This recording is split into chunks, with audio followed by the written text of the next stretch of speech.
3월 22일 살아계신 하나님의 말씀 사도행전 12장 1절부터 17절 말씀으로 피가 마를 때라는 제 말씀 드립니다. 우리는 모두 인생의 갈증과 궁핍과 난관과 두려움 같은 것에서의 회피를 바라면서 살고 있죠. 아마도 호러 영화 같은 걸 좋아하는 이들이 할지라도 자신이 실제 상황에 처하게 되는 것을 원하지는 않을 겁니다. 어느 누구도 고통과 통증, 또 갈증과 궁핍, 또 환난과 두려움 이런 것들을 즐겁게 수용할 사람이 있겠습니까?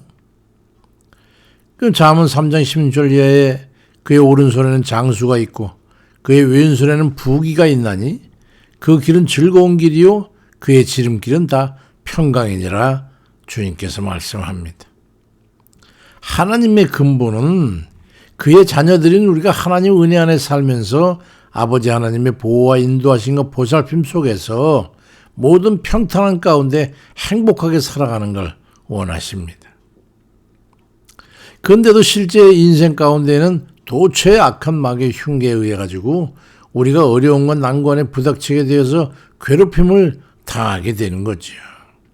그런데 문제는 우리가 그에 대해서 대처할 방안이 마땅치 않다는 거예요. 재물이 충분한 사람이나 또 무슨 큰 권력이 있거나 사회적으로 큰 영향이 있는 그런 비중 있는 사람이라면 그와 같은 것들을 활용하거나 인간적인 누군가의 협조를 받아서 해결할 수도 있겠지만은 대부분의 서민인 우리는 어려움에 부닥치게 되면 속수무책으로 주저앉고 말게 되는 거죠. 그런데 여기에 힌트가 있습니다. 우리의 은혜로우신 하나님께서 우리에게 평안을 원하시면서 그의 모든 것을 공급해 주시길 원하신다는데 그 자녀들은 우리가 그 하나님의 능력을 힘입을 수 있지 않을까 하는 그런 희망이죠. 어떻게 하면 하나님께서 그 경외하시는 삶을 우리가 살 수 있는 것입니까? 하나님의 꿈과 우리의 꿈이 일치할 때 주의 능력이 임하시게 됩니다. 초대교회 성령 강림 사건이 있고 난 얼마 후에 사도 베드로가 잡혀서 옥에 갇혀가지고 내일 모레면 죽게 생겼는데 그 사형을 처하기 전날 밤에 교회에선 난리가 났어요. 교회 기둥이라고 할 수 있는 그를 위해서 교회는 긴장해서 기도하게 됐던 거죠. 교회는 큰 위기를 만났어요. 사도행전 12장 5절에 보니까 베드로는 옥에 갇혔고 교회는 그를 위해 간절히 하나님 앞에 기도하더라. 파수꾼들이 문 밖에 옥을 지키고 있는데 호련히 주의 사자가 나타나 베드로의 옆구리를 쳐 깨워 이르되 급히 일어나라 하니 쇠사슬이 그 손에서 벗어지더라. 천사가 또 이르되 겉옷을 입고 따라오라 한데 베드로가 나와서 따라갈세. 첫째와 둘째 파수를 지나 시내로 통한 쇠문이 저절로 열리는지라. 나와서 한 거리를 지나매 천사가 곧 떠나더라. 베드로가 요한의 어머니 마리아의 집에 가니 여러 사람이 거기에 모여 기도하고 있더라고 말씀이 기록되어 있습니다. 여기에 보면 또 두 가지 힌트가 있어요. 하나는 교회가 합심해서 간절히 기도했다라는 것과 또 하나는 그 모든 상황에 하나님의 사업과 직결되어 있었다는 겁니다. 주님을 만나는 이들은 간절히 구할 때 그런 기회를 얻게 되는 거예요. 멀거니 앉아서 일장 춘몽 중에 잡다한 개꿈 중에 한 컷을 할애해가지고 주님을 만나게 되는 그런 게 아니에요. 전적인 간절함이 주님을 감동시킬 때 만나게 되고 구하는 것을 받게 되는 겁니다. 잠언 8장 10절에도 나를 사랑한 자들이 나의 사랑을 입고 나를 간절히 찾는 자가 나를 만날 것이라고 말씀하고 있잖아요. 그건 분명한 거예요. 지금도 그 시대나 전혀 다를 바가 없습니다. 지금도 옥문이 열릴 수 있는 거예요. 열릴 수 있는 거는 열립니다.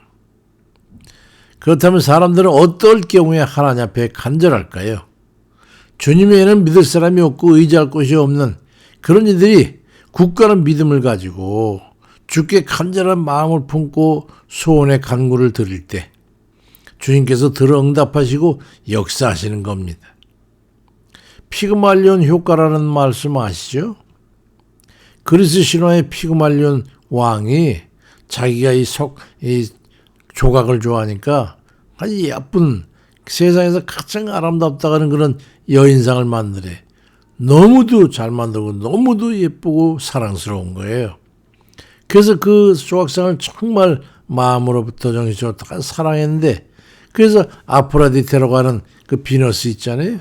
거기에 그 여신에게 간청해가지고 생명을 부여받아서 아내로 삼게 됐어요. 온 마음과 뜻을 집중해서 믿음으로 간구하면 불가능한 일도 실현될 수 있다라고 하는 의미로 사용되는 이 피그말렘은 효과가 우리 믿음이 적용이 된다는 거예요. 이사야 26장 16절에 여호와여 그들이 환난 중에 주를 앙모하여 싸우며 주의 징벌이 그들에게 임할 때에 그들이 간절히 주께 기도하였나이다. 그리 말씀하고 있고, 호세아 5장 15절엔 그들이 그 죄를 뉘우치고 내 얼굴을 구하기까지 내가 내 곳으로 돌아가리라. 그들이 고난받을 때에 나를 간절히 구하리라고 말씀하고 있습니다. 삶의 어려움과 위기와 고통과 두려움이 임해가지고 난관에 부닥칠 때, 아무 의지도 없고 도움이 될 만한 도움자도 없고 이제는 죽었구나 할 때, 그야말로 어쩔 수 없는 상황에 부딪혀가지고 비로소 그때에 천지간에 의지할 곳이라고는 하나님밖에 없다고 하는 것을 깨닫게 되면서 사람들은 비로소 하나님 앞에 무릎을 꿇고 엎드려 구하게 되는 겁니다.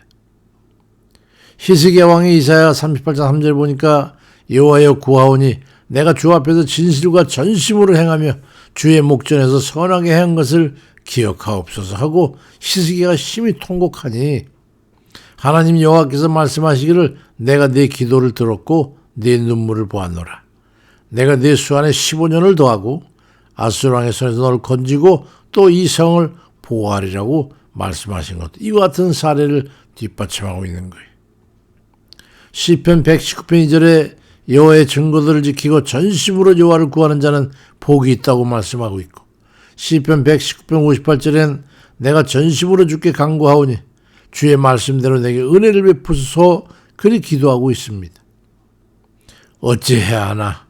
낙심하지 말고, 다 틀렸다고 포기하시지 말고, 바라고 소망하는 것을 이루기 위해서 간절함을 마음에 품고 다른 것과 마음과 결심을 나누지 말고 전적으로 주만 바라보고 간구하시길 바랍니다. 분명히 주님 살아 역사하셔 응답하시는 겁니다. 바라는 바를 구체적으로 마음에, 그리고 간절한 소망을 가지고 주께서 이루실 줄을 마음에 믿고 전심으로 간구함으로 어려운 난관에서 구원함을 얻고 또 주의 한량없이 은혜를 힘입는 그런 모든 이들 다 되시길 주의 이름으로 축원드립니다. 아멘입니다.